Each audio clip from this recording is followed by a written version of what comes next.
Hey y'all, Zelda here. I am here to do another reading roundup for the month of March.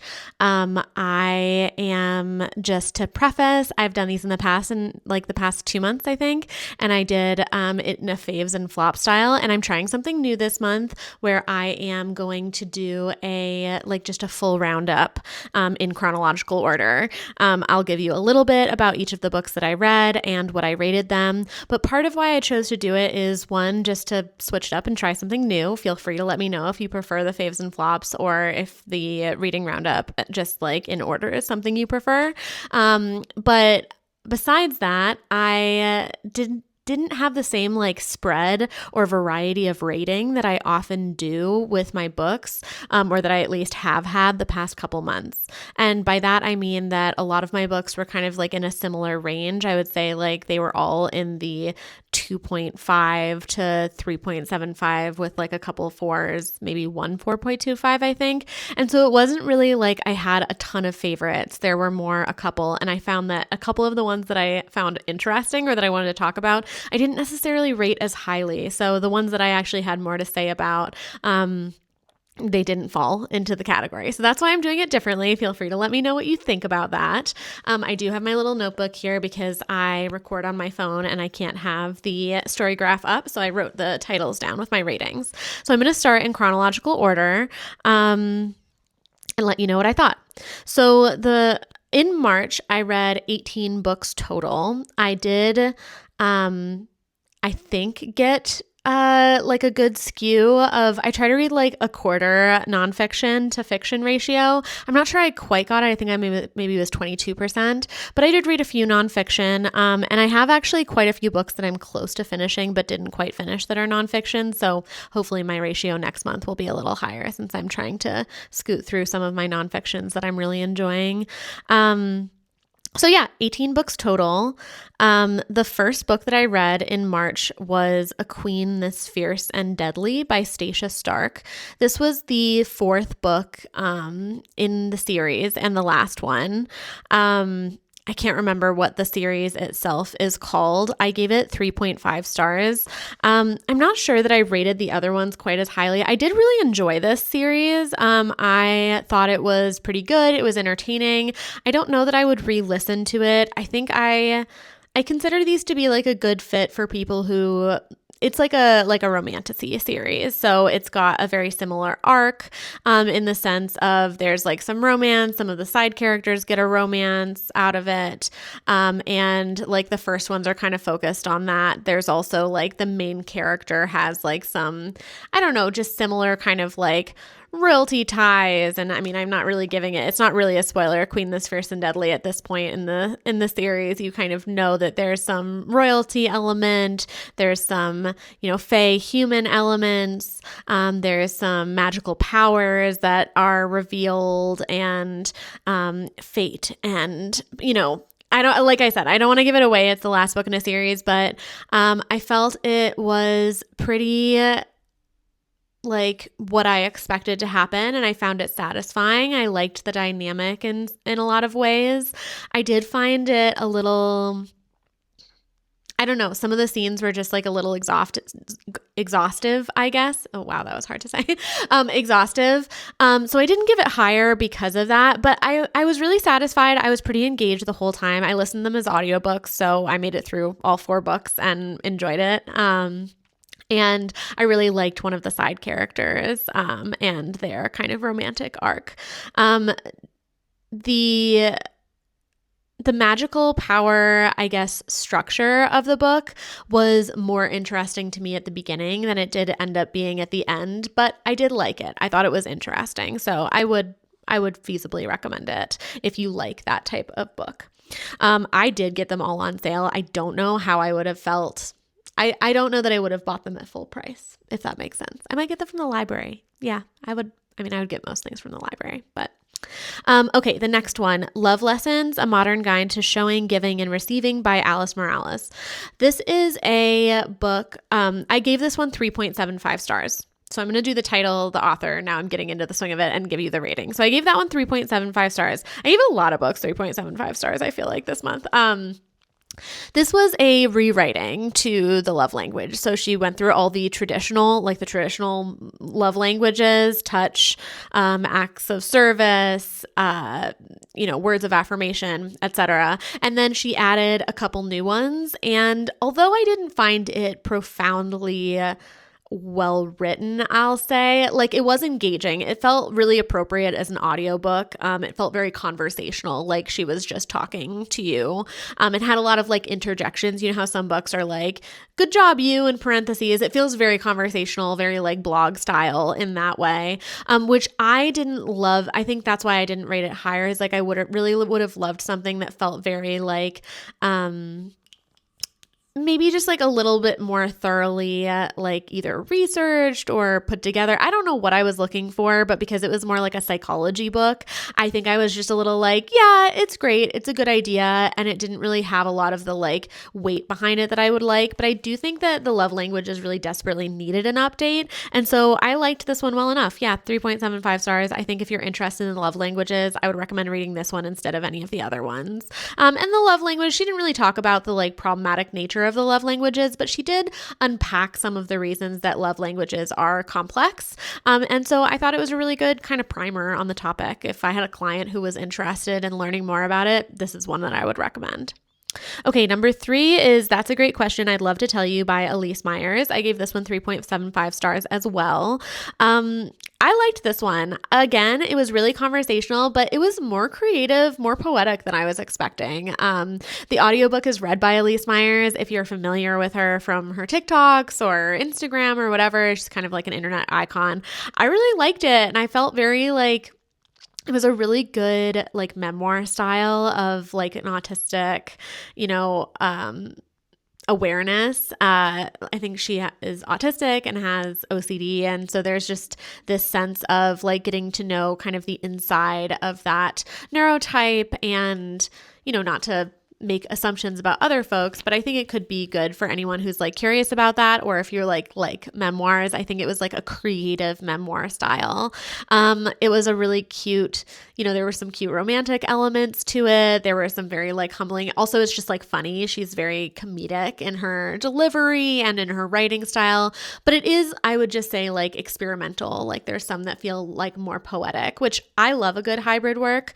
But yeah, I liked it a lot. I wasn't like profoundly blown away, but I did like it. And I do feel like she has a very magnetic quality to her. Like I went and watched some of her YouTube videos and stuff after that. She just is very like has a magnetism to her that I really enjoy. So yeah, I enjoyed that one. Okay, this was my least favorite, this next one, book number 4, Rivals to Lovers by Elise Wayland. I gave this one 2.25 stars, which honestly, with like how memorable it was, it doesn't feel that way. I think I've explained in the past that like most books kind of start at a 3 and gain or lose points from there. So a 3 is like very baseline for me, like didn't offend me. It was kind of interesting. Happy to have read it. This one I found pretty boring, honestly. It didn't do a lot for me. I didn't love the dynamic or the chemistry. The premise is that these two writers write an adaptation of the same novel, and they go to the person who is in charge of the estate, and they're like essentially like doing read alouds and like of their interpretation, because it's the first time that there was going to be like an adaptation released of this thing. And those two people obviously have kind of like a romantic thing going on. I don't know. It just didn't have like an excitement. It didn't have the like chemistry excitement. The sexiness wasn't really there for me. Like it's fine. It existed, but that's like all I can say for me is that I just like didn't enjoy it a lot. I got it from the library, which no shade on the library, I'll just like read a book and be like, yeah, it's fine that I read it, but I would not reread it. And it just like wasn't my favorite. The next one too was one of my other least favorite books, which is unusual, I guess. This is number 5 of my books, Kiss Me Maybe by Gabriela Gomez. I gave it 3 stars. Again, it was fine. I actually did love, so this one has like asexual representation, and essentially like asexual spectrum representation. It's like this person who she feels like she I guess is like an online influencer or something, or like has a moment where she goes viral and becomes an online influencer and has shares a post about like having never been kissed, having never dated, has a complicated history with her family and her queer identity, and online like it starts to create this scavenger hunt to like get her first kiss essentially. And through this, there's someone who's like helping her create it, who's like the romantic primary interest. And I like that it has an element of power dynamics, which I really love in books. It has a lot of, exploring queer identity. There is like, it was not, I liked the way that sensuality was described, I guess. But there were certain things about it where I was like listening and I just found myself being like kind of checked out. So I gave it the 3 stars because I really liked the representation. I liked certain things about it. And then there were other things where I just like, for me, in terms of like the pacing and the way that the book was set up, and I just didn't love it. It didn't grip me in that particular way. I'm not going to say more about it, but if you really are into like ace representation, or if you yourself are exploring that, it could be a really good book to kind of like explore that more. I also think that the way that I think the pacing is, I guess, what I would say I didn't love. I found myself being like a little bit checked out and kind of, with romances, sometimes you really do know what's going to happen, but you still want to be like carried along for the story. So that was that one. The next one I gave 4 stars. So this one's called Red and the Wolves by Cherry Zong. I really like this. I gave it 4 stars. It was, in hindsight, sometimes I give a book a star rating. Like I say, I rate mostly based on vibes. But there might have been a couple things I didn't like about it, but in reality, I did really like this book a lot. It was a graphic novel. I liked the art style a lot. It's a sapphic retelling of Red Riding Hood, I guess, technically, Red and the Wolves. But it's very much like I wouldn't utilize that as like the framework. It's very much, there's like a grandmother, but it's like a grandmother witch. And there's, this kind of magic system where there are guardians that basically are like shapeshifters. They can shift into a human form and a non-human form. And there's like a plague kind of taking over the forest. And then Red works with grandmother and is trying to save the forest, essentially. It is sapphic. It's a very cute queer romance. I loved the romantic arc. I think there were parts where I wanted the story to like carry through a little bit more explicitly. But I also feel like at the end I wanted a little bit more closure or something. I want my happy ending in a very specific way, but it was really beautifully written. There were some really poignant moments. I took a picture of a couple of snapshots that just felt very like symbolic and gorgeous, and I really liked the art style of it. So I would definitely recommend this if you like graphic novels or mythic retellings, that kind of thing. I'm not saying which number it is because I didn't write those down and I'm losing track. So I'm just going to keep going. The next one was In the Weeds by B.K. Borison. I gave this one 3.25 stars. I don't have much to say on this one, honestly. This is part of the Love Light Farms, I believe. I think there's quite a few of them. I don't know exactly how many there are. They are essentially how like romances, they have like a world and then many of the different characters in the world get their own romance. It's like one of those. And Love Light Farms is the first, and very funny, like I didn't actually read Love Light Farms. It's not really generally my style of setting for romance. I don't tend to go for like the rural pastoral type of vibe, but I really like BK Borison, and these ones were on sale when I got them. And I was like, yeah, sure, I'll give it a shot, even though it didn't have like the highest ratings. I didn't see anyone recommend it. And the plot itself didn't like draw me in, but I did really like, I like the way that BK Borison writes the characters. I feel like they're very dimensional. They often have, for me, like they have like a mental health thing, or they have a struggle that they're overcoming that makes them very interesting and appealing and relatable. And they have generally, a good arc and a good storyline outside of that. So this one wasn't my favorite. It was my least favorite. I read quite a few of those. And in the week, it's just, yeah, it wasn't my favorite among them. I guess I'll just say that. The Living Oh, the next book is The Living Lenormand by Erin Matza. 4 stars for this one. I have it actually right here. It's a hard copy that I got. I got a bunch of books because I am studying the Lenormand tarot system right now, and I've been reading with it for a while. I've been studying tarot for quite a long time at this point, like 7 years now, maybe 6 or 7 years, very in depth and longer than that in terms of just like a passive interest.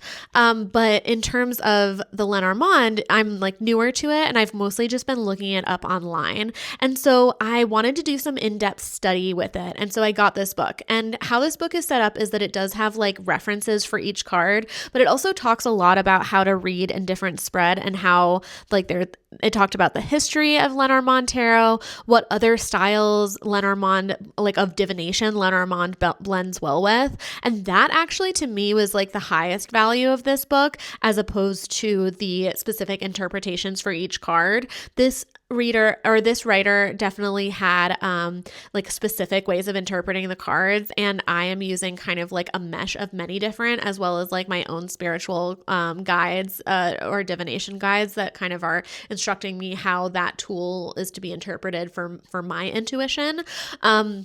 But I find it really useful. I have it here on my desk, and I am like using it as a reference in a lot of ways, even though it's not my favorite like divination reference. Like I wouldn't recommend it as like the thing that you use as the handbook for Lenormand. I still think it's a really good resource. So that's why I gave it 4 stars, and I definitely will keep it and refer back to it.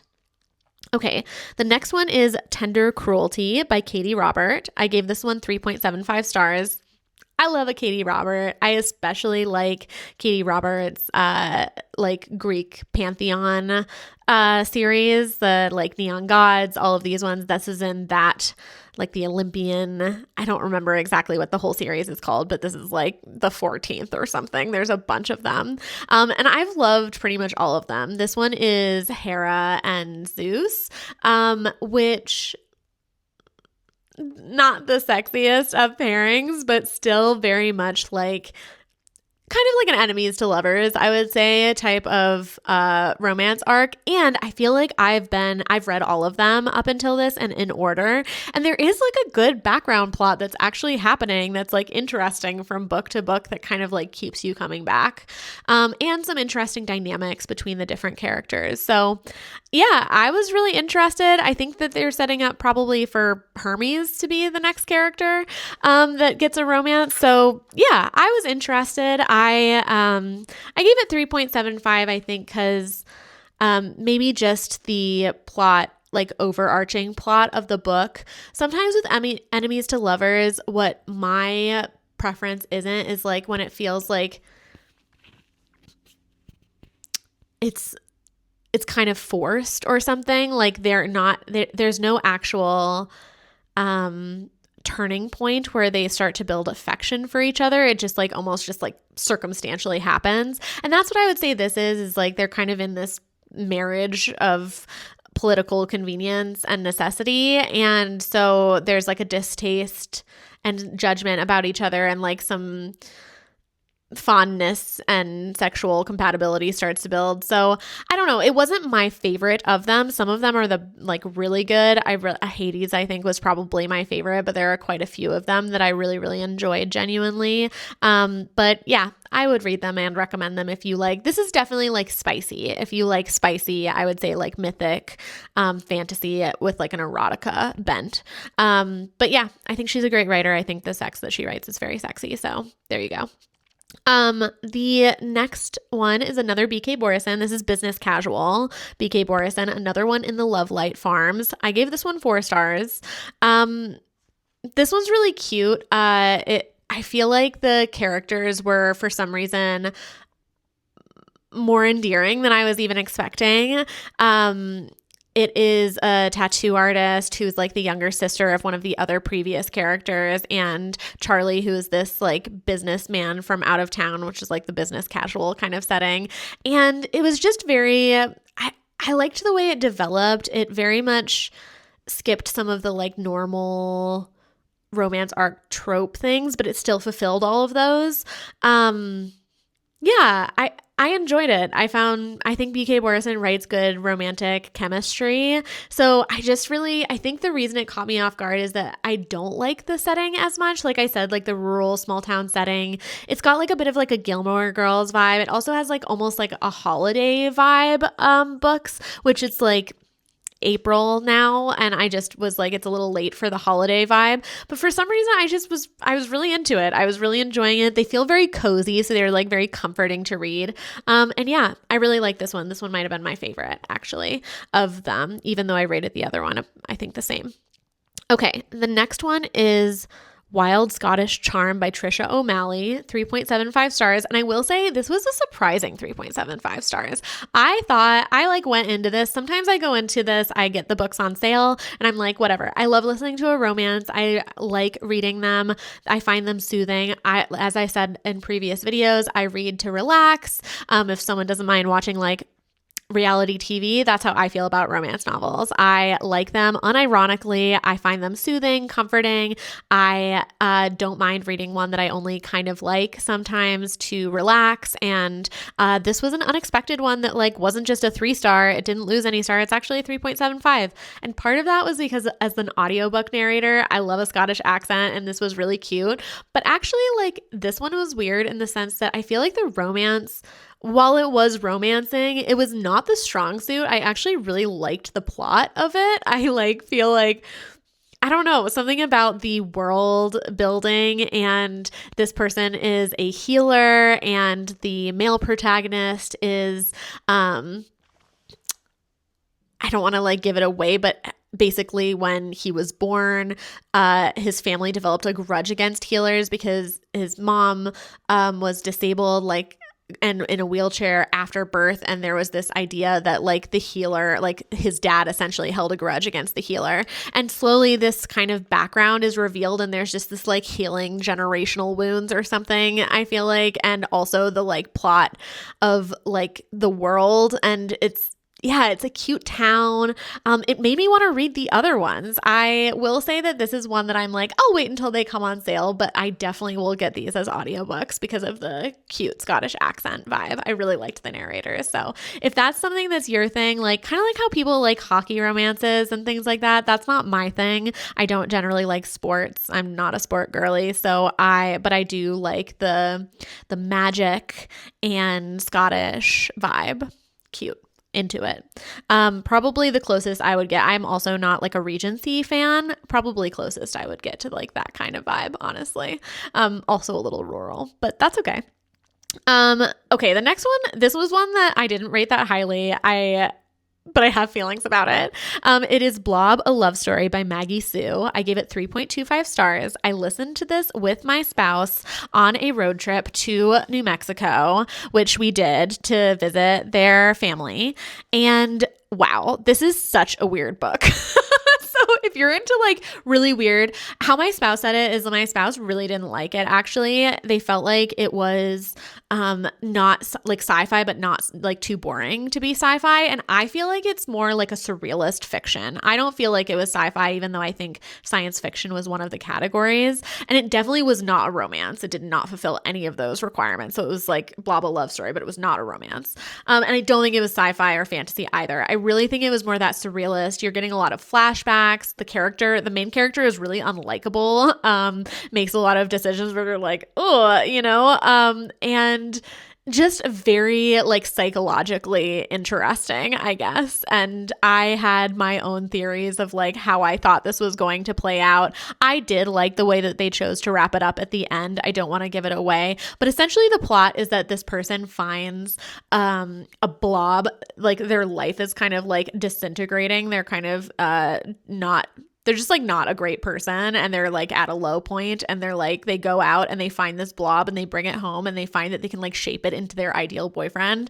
And they like through watching TV and things like that. And they like went through a breakup that they are not over. So you're getting like snippets of this. And yeah, it's very weird. It's got a lot of like cringiness to it, which my spouse hates, that like secondhand embarrassment. So if that's not your thing, you might not like it. But it was weird. And I would have, if I hadn't listened to it, I would tell myself to listen to it. But I also probably won't reread it because I didn't love it. It was cringy even for me. So there you go. Blob, a love story, 3.25 stars. I think that's the extra 2.25 stars is like, it was kind of interesting. Okay, the next one. This one was really also cute and strange. A Magical Girl Retires by Park Solyeon. 3.75 stars. It was very short. It was like a really short audiobook, probably like a novella, I would say. It was based on the magical girl trope. And so like Sailor Moon is a magical girl, that kind of thing. I really liked the translator note at the very end. We also listened to this at the very end of the road trip. And so I thought it was cute. I liked the way that the plot built. I don't want to tell you much about it. Essentially, the idea is that magical girls are girls who go through trauma and their like magic power is released. And this person becomes a magical girl and is told that she is the magical girl of time and that she like has to save the world. And it has themes of like global warming and climate change and there's just like some society commentary within the magical girl trope that almost like self-critiques but also like deals with bigger issues. And I really liked the translator note at the end. And yeah, I would recommend it. It was quick. It was very just like a delightful little snack. So I thought it was good. It didn't like blow my mind, but it was good. Okay. Mixed Signals by BK Borison is the next one. 4 stars for this one. This one is with Layla, I believe her name is. She's the chef. And I can't remember the guy's name, but they have a really cute dynamic. It's like, I feel like it's one of those where it's like she wants to date and has all of these horrible dating experiences, and he gets like catches feelings too fast. I guess like that's kind of the premise. And so they like fake date each other or date with like a time limit on it, which I will say I gave it 4 stars because actually they had like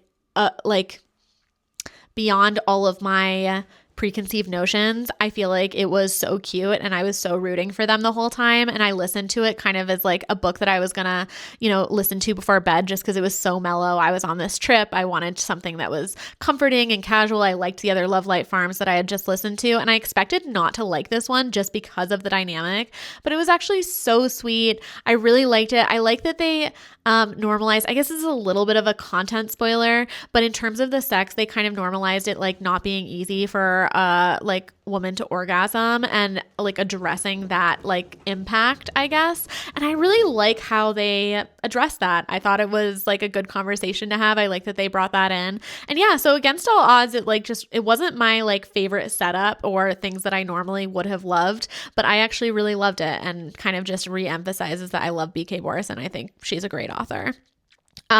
Especially like for romance specifically. Okay. Bad Bishop is the next one by LJ Shen, 4 stars.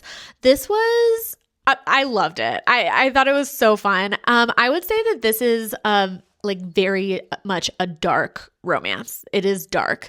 And one of the disclaimers that I would say about this is the main character is not a morally gray character. They are a bad person. They are a murderer. They are,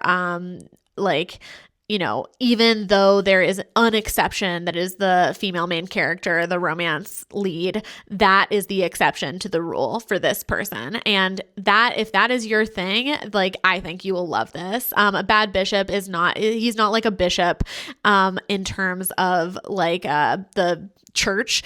It's a bad bishop is like in chess. It's like a piece that their movement is compromised. So I loved it. I did think it was sexy. This person, like there are a lot of content warnings for this one. It is very dark, but it was exciting. I liked how they did the plot twist. I actually saw the plot twist coming, but I still loved it. I don't know how I kind of knew. I'm curious if you read it, tell me if you like guess the ending like right away, like the person who was the culprit. But I did, and I actually really liked because they like set you you up to think it was someone different. It was good plot twist. Yeah, I really liked it. I definitely will listen to the other ones in this series. And I liked it, even though he was such a bad person. I will say I gave it 4 stars because, I don't know that it was like the most well-written thing ever. There are certain things that maybe I would have changed about it, but all in all, it was exciting and pretty great. In terms of like, if you like mafia romances or dark romances, which I like a lot. Okay. So definitely check out the content warnings. Okay. The next one is Sabrina and Corina by Callie Fajardo Onstein. I gave this one 4.25 stars. It is a book of short stories. I think that this was incredibly well written. I will say it was heavy content. Kind of like I would check the content warnings on this one. It is about communities and the gentrification of the Southwest, and dealt with, sex workers and intergenerational trauma and substance abuse and, it could be very like heavy content in some ways and had that kind of like atmosphere of intensity, but the writing was so beautiful. I feel like it is so important. I live in Colorado. I feel like it is an important book for white people living in the Southwest to read in terms of that feeling and ambiance. The last story in the collection was my favorite. Okay. When God Was a Woman by Merlin Stone, 3.25 stars. This was another nonfiction. This was, as you can imagine, about unpacking how instead of it being largely patriarchal, that there were a lot of religions that were kind of matriarchal, that God was a woman. So I'm not going to kind of get too much into the history of this. I listened to it. I thought, honestly, it wasn't a hard sell for me. I think that it makes a lot of sense that there would be a lot of kind of matriarchal, that there are a lot of goddesses and goddess religions, and that's not a hard sell for me. I think it was interesting because she came at it from like a historian perspective, and that is fascinating to me that she kind of took that lens. But I will say I deducted this. I didn't deduct it so much because I still think it was like well researched and had a lot of content that was very interesting in terms of like going through different like historic religions and religious texts and talking about the history and talking about different kind of like female goddess deities and the like specifically going into the Adam and Eve myth and why that specifically benefits like a more patriarchal god, and essentially how it like was it like benefits a control over women and has to do with that. The reason that I did not give this more, one is because it was a little boring at times. I probably would have recommended myself in hindsight, don't listen to it as an audiobook. It's kind of tedious to get through. Secondly, I really think that there was a lot of queer erasure. Like they talked about how, in this sect that men would convert and kind of take on the persona of the goddess and would, live in her image. And there was no mention of like trans people or queer people or how they fit into this whole kind of narrative. And that just feels negligent, honestly, from a historian standpoint to kind of, so it was like very binary, and that did not do it for me. So I think that that's why. And then the last one is How Not to Court Your Human Captive by A.K. Caggiano. I gave this one 3.5 stars. Honestly, I did not love the plot of this one, and I found the world building to be a little bit like sloppy. Like the place is like an underworld called Heck, which I just am like, it was like a little kitschy for me, I guess. But against all, it also was like a male sub in terms of power exchange dynamic, I guess, kind of, where like she had like a lot of the power in the dynamic. She would like tie him up kind of thing. And that's not my personal thing. And I like neither of them were like the perfect characters for me. I didn't like connect to them, but they had such cute banter and such cute connections. So that's why I gave that one. 3.5 stars because I actually liked it by the end. I just saw the time and I actually ran out of recording time. So that is my roundup for the month. I would love to hear if you've read any of these. Do you agree, disagree? Based on my book recommendations or the things that I like, do you have any book recommendations for me or things that you'd like to see me review? And also the last thing is let me know if this was just like too much content and you prefer I do the faves and flops instead of the whole roundup. Okay, thanks y'all. Bye for now.